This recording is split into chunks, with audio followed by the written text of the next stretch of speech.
Welcome to Coin Retrospectives, short histories of old coins. And these are the 1992 Canadian commemorative quarters celebrating 125 years of Confederation. Released at the rate of one per month in the year of 1992, each features one of Canada's, at the time, 10 provinces and 2 territories. These quarters were the inspiration for the United States 50-state quarters program that started 7 years later in 1999. So, let's do a video on them. Sort of a currency throwback, should we call it? No, that sounds weird. Maybe, some sort of retrospective on these coins? Nah. As you may already know, Canada was settled around 14,000 years ago by settlers from Siberia by way of the Bering Land Bridge. However, it wasn't to be called Canada until around 14,000 years later, when in 1535, the inhabitants of the small region along the St. Lawrence River used the St. Lawrence Iroquoian word Canada, meaning settlement or village, to direct French explorer Jacques Cartier to the village of Stadacona. Cartier began to apply the term to the entire region, and by 1545, European maps had applied the same moniker.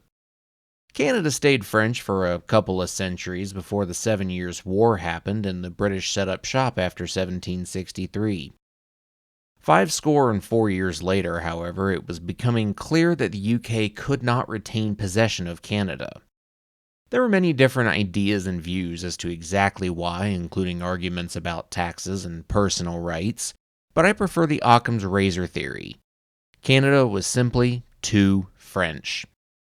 In any case, in 1867, the Canadians very politely took their country from the British and organized a confederation of 4 provinces: Ontario, Quebec, Nova Scotia, and New Brunswick. 8 more were added by 1992, and in that year, someone had the bright idea to mint commemorative quarters, one for each month of the year. And by 2024, some other dumbass got the bright idea to make a video about them. Each of the quarters carries an image on it that symbolizes the province or territory it represents. Unlike the U.S. state quarters, which were released in the order of which they ratified the Constitution and then joined the Union, these quarters were issued in a random order. New Brunswick has the Oldfields Covered Bridge, of which it is one of 58 across the province. The Northwest Territories has an Inukshuk, which is a stone landmark or cairn used by the Inuit people as navigation devices or food caches. Newfoundland, renamed Newfoundland and Labrador in 2003, has a fisherman in a dory, which is a special kind of boat used for fishing.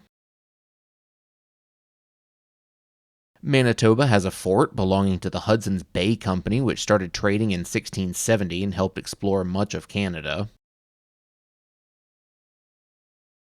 The Yukon Quarter has the Kaskawulsh Glacier, which covers more than 15,000 square miles across the territory.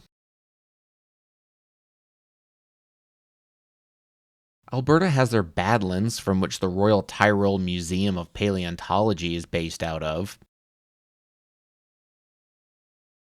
Prince Edward Island has their famous coastline, of which Slarta Bartfast is particularly proud.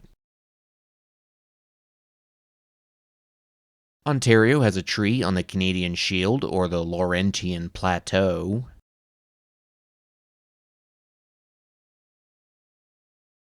Nova Scotia has their Peggy's Point Lighthouse at Peggy's Cove.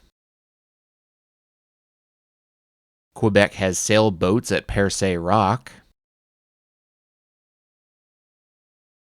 Saskatchewan, famous for being part of the wheat belt of Canada, has grain elevators and a train of Canadian wheat board hopper cars.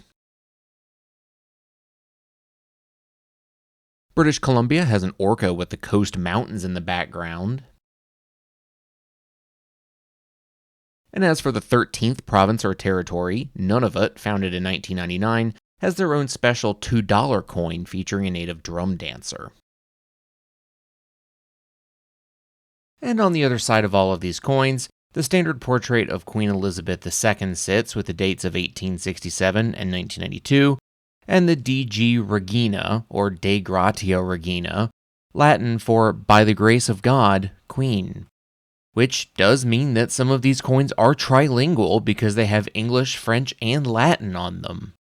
That's cool. Well, that was a lot more than I had planned for. Short histories, indeed. In any case, I hope you enjoyed this brief look at some special quarters that helped inspire a coin collecting calamity in the United States 7 years later.